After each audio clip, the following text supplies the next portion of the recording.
தமிழ்நாட்டில் இருக்கக்கூடிய திமுக அரசு தொடர்ந்து இந்துக்களுக்கு எதிராக செயல்பட்டு வருவதாகவும், இந்து மதத்துக்கு எதிராக செயல்பட்டு வருவதாகவும், இந்து கலாச்சாரத்துக்கு எதிராக செயல்பட்டு வருவதாகவும் நிரூபிச்சுக்கிட்டே இருக்குது ஒவ்வொரு விஷயத்திலையும்.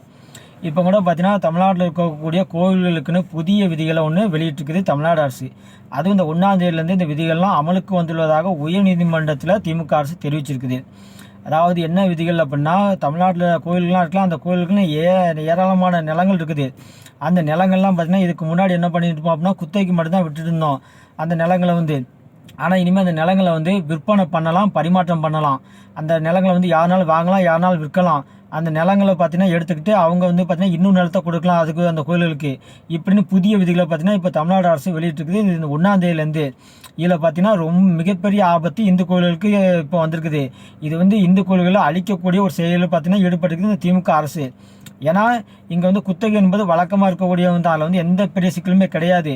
யாருக்காவது ஒருத்தருக்கு நம்ம கோயில் இடத்த குத்தகை கொடுங்க அப்படின்னா அது என்னைக்கா ஒரு நாள் பார்த்தீங்கன்னா அந்த இடத்த மீட்டுக்கலாம். அதில் எந்த பிரச்சனையும் கிடையாது, அந்த ஆபத்தும் கிடையாது. ஆனால் இங்கே பார்த்தீங்கன்னா இந்த பரிமாற்றம் என்பது தான் மிகப்பெரிய ஆபத்து.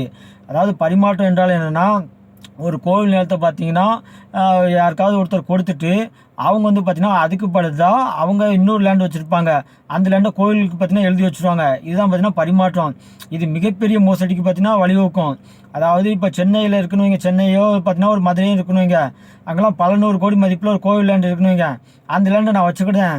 எனக்கு பொழுது பார்த்தீங்கன்னா நான் பார்த்தீங்கன்னா அதுக்கு பொழுது அந்த கோயிலுக்கு திருநெல்வேலி மாவட்டம் ராதாபுரம், கூடங்குளம் பக்கம் அல்லது ராமநாதபுரம் பக்கம் எனக்கு ஒரு லேண்ட் இருக்குது.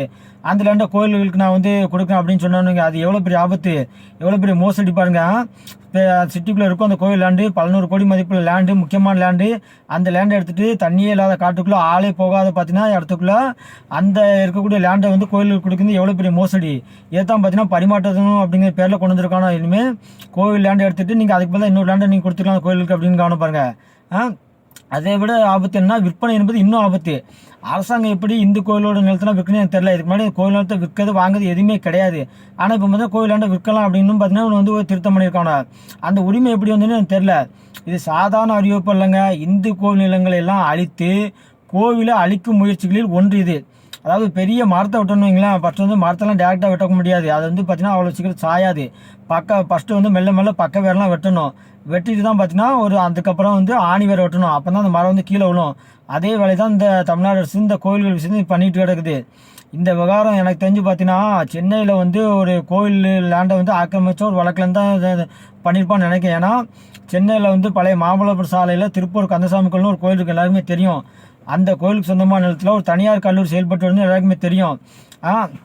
அந்த விவகாரத்தில் தான் பார்த்தீங்கன்னா அதுக்கப்புறம் தான் இந்த திருத்தம் கொண்டு இருப்பான்னு நினைக்கிறேன்.